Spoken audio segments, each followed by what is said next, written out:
On this week's episode, we're going to talk about the victor's mentality, how to assume the deal.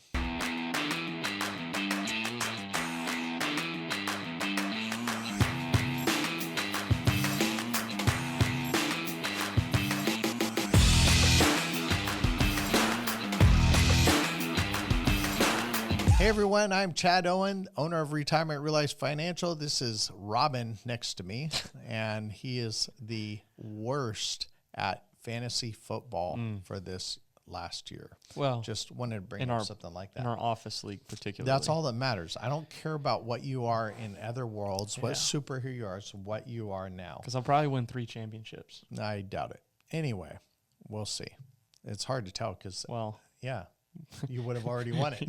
You would already know. I'm just going to say now, I won 3 championships. 3 out of 4 leagues, I was the winner. First year I've ever played, and I still really don't care. So you started to for a little while, the competitive side of you. No, I still will.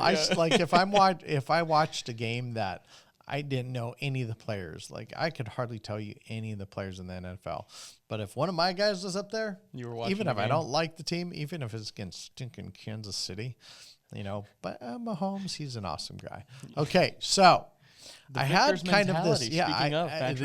I had this mindset, kind of a revelation when I went to appointment, and somebody didn't want to do the deal, and I was baffled and boggled because I presented the best case. I had the best solution to their problem. It was bulletproof, and it just rocked me when they didn't want to. And it wasn't out of desperation. Like it wasn't a big deal. I'm just like, okay, fine, move on to the next one. But I sat there and I got up and started driving away, and I'm thinking, why does it bother me so bad when I don't get a deal? When number one, I knew it was the best. That's actually why. If it's not the best solution to their problem, then no big deal. Yeah. Move on. But this I knew could have changed their situation and give them a peace of mind. And I started to think, I'm more surprised when somebody doesn't sign up with me when they do. Yep. So I sit there and I'm going, how do agents go into an appointment? Do you really think you're the best one for their situation? I can honestly say yes. Now, there are different personality types I'm not best suited for.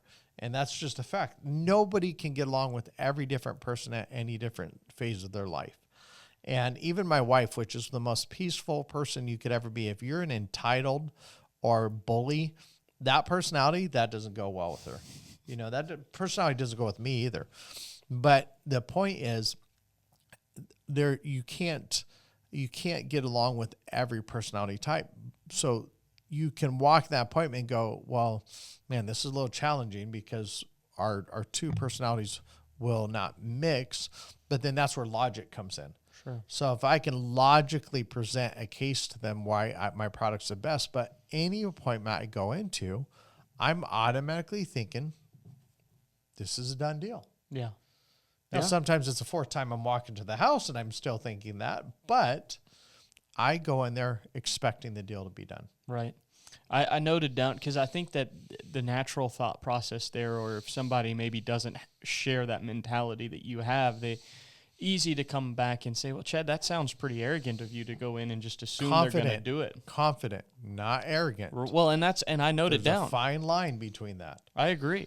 I said, assuming the deal isn't arrogance if, number one, you're solving the problem they have with, number 2, the best solution for it. Yes. If you're doing those 2 things, assuming that they're going to want to work with you isn't arrogance. It's not. It's the logical response that they would have to you actually solving their problem with the best solution for it. Like, that's just the logical thing that would take place. So then to assume that they're a reasonably prudent human being that would make a logical decision that's not a bad assumption. Well, and the easy assumption is based off of lots of work. What do I mean by that? I can tell you the best product. I can tell you the best solution to the problem. Right. I can tell you when this is not a good fit for them and it's a walk-away time. I'm very confident in that. But it's through knowing all the different products, all the different scenarios. And it's rare. Maybe once or twice a year, there's a question that comes up that I can't answer. But I always respond with this. You know what? That's a new one. I don't know the answer to that, but let me find that out for you. I know people who know that. And then I usually use this scenario of, when you're a teenager and you're in your 20s, you think you know everything. When you're in your 30s, you start to realize, man, I know nothing. I don't know how to build a rocket. I don't know how to build a car. I don't know how to lay. Well, I don't know. I could probably lay concrete. But, okay, what if there's a huge, heavy piece of equipment? How much rebar? What do you have to mix that cement at? I don't know that. So there's so much I don't know, but I know who knows. Right. And so I'll tell them, hey, I don't know the answer to that question, but I know someone who does know, and I'll get that question for you. And I have experts that have surrounded around myself for many, many years that are experts in their area. I have an estate attorney that I know knows the answers to the questions. I have bankers. You could go on and on. I know these people that know the answers to these questions. And it's not wrong to sit there and say, I don't know. Right. In fact, it's the right thing to do if you don't know. Yep. Trying to pull an answer out of where for the sake of giving them an answer. For the sake of giving them an answer and hoping that suffices. Out of your egg laying spot? Well, speak for yourself. Oops. Sorry, guys. Oh, man. Went wrong. Okay. But I do. Yeah. And it is very, very, very, very important to understand confidence over arrogance. I've watched enough fights to know when someone's arrogant and they get their tail kicked. And often they get their tail kicked by someone who's not quite as skilled but is more confident. Yeah. It's like you see those UFC fights where they go up to shake hands or whatever, and that guy just refuses to shake the hand, and you're like, that's actually the better fighter of the two from a technical standpoint. But then the humility allows that other fighter to go, hey, I'm just going to go and have fun. I'm going to beat this guy. But the other person, I'm way better. I'm the best one that's ever been around. And they get knocked out. Right. And I think that's often another danger when we're running appointments is watch out for the knockouts. The knockouts, obviously, make sure they have plenty of emergency funds and savings. If you don't, that's a knockout. You should not be writing that. You've lost that. When you start to put the amount that you're putting in the annuity over the accessibility to money emergency funds, that's not a good thing. Yep. Another knockout, trying to replace an annuity that you're putting them in a worse situation. Right. You can't do that. That's why there's 3 separate suitability applications asking questions about, are you replacing annuities? Yep. So no matter how much confidence you have, what do you have confidence in? Your ability to get the commission or your ability to do what's right for the client? That's good. And so ethics and integrity has a lot to do with your confidence over arrogance. Yeah. Go ahead. Well, I was just going to say confidence and arrogance, you said it's a fine line, and I agree. And I think what's interesting is that often arrogance is actually largely tied to insecurity. And it's almost this verbal and action-based attempt to affect what you believe about yourself, right? So you maybe don't think that you're all that in a bag of chips. You're actually dealing with some insecurity in an area, so you feel like you have to compensate for it with what you say or what you do. Confidence is the other way around. It's actually what you believe about yourself affecting the way that you talk and the things that you do. So it's the things that you know to be true impacting the way that actually manifests and comes out. I wrote down here that confidence is something that clients grab a hold of. When somebody walks in with true confidence, not arrogance, they actually get a hold of that. And I personally have never seen a confident agent that was also an expert have low sales volume, ever.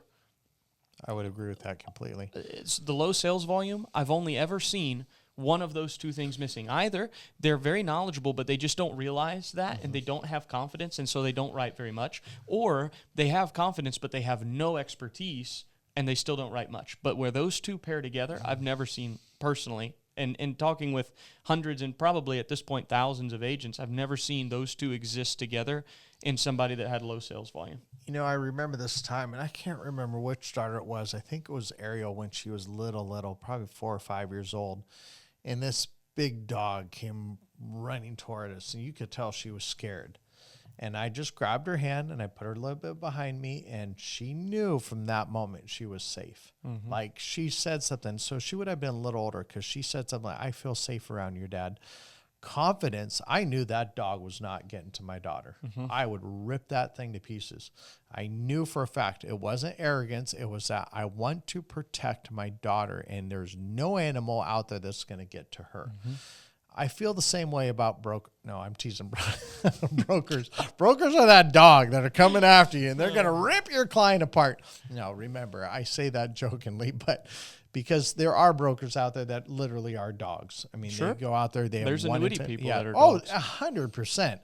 It's funny because people like to knock brokers a lot, but the annuity industry is full of slime balls. It goes both, yeah. I mean, every industry has them. But the point to that is we love brokers as long as you're doing your safety planning first, and then you do the leftover money or the other money. But you got to make sure you don't use variable accounts for safety and security. That's just a fact. And we have lots of brokers that work with us, and they're awesome. It's just the brokers I don't like that try and use mutual funds to get a guaranteed income or dividend stocks to guarantee income for the rest of their life when there's no guarantees on that. Yeah. So that's a problem I have. But that being said, it's that confidence that I exuded in front of my daughter that knew she was safe and secure.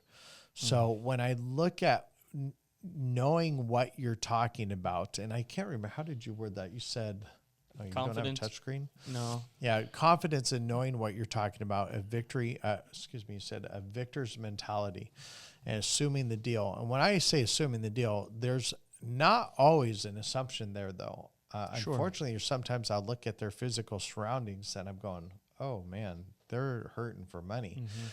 And then you go in there like, oh, my gosh, this person has $4 million. Right. What the heck? So be careful not to let your mind go in an area you shouldn't. I remember one time I had to drive back 2 miles back to this house, dirt roads through 3 different gates, and this house was run down.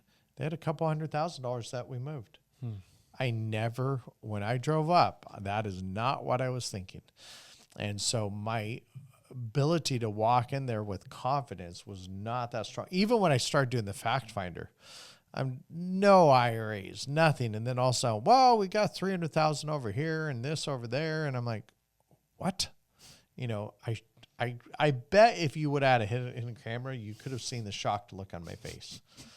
I mean, linoleum ripped up, chairs that looked like they came out of a school cafeteria that were beat up. I mean, just old time, and so confidence comes into making sure you don't assess the situation and kill yourself before you walk in. Because that's literally what happens. You assess it, then you go, they don't have money. Well, guess what? They don't have any money. It's already done deal. It's not going to happen. Right. So when you go in there with the assumption, you have the best product with the best solution for their situation. Now you got to have the knowledge to make sure that happens. And you've got to go the system. We talked about that before, the system, the process. But as long as you can do that, you're going to do very well. And your clients will feel secure and safe in who you are, not just in the product that you provided for them. That's good, man. Yep. You know, I grew up on a ranch. I do. And we used to talk about sheep. And we didn't have sheep. We had goats and horses and cows. But sheep, we used to talk. They're always just looking for a place to die. Like they're so fragile, and it's as if they're just looking for a place to die. Wow, interesting. And it's almost this like mentality of, I'm the weakest thing out here. I'm just doomed. It's just going to happen. And I think a lot of times it can be easy, especially if you've had a history of appointments and no sales, or appointments and not as much as you'd like to have written. I think it can be easy to get into that rut, that mental rut of, well, it's just another appointment that's going to go the wrong way. It's like if you go into it with that mentality, it probably will. Yep. And then you've got billy goats that walk around like they're the baddest thing out there. And it's like, be a billy goat, even if until you scare them and then they drop over on their side. The fainting goats. Yes, fainting goats. Yeah, but mentality's huge. You got to be confident in your ability, but to be confident in your ability, you need to give them a reason why. Yeah. So I hope this helps you guys. You have a great day. We're a little short this time, but man, the last two we made up for it. Yeah, So you have a great day, and we'll talk to you later. Happy selling.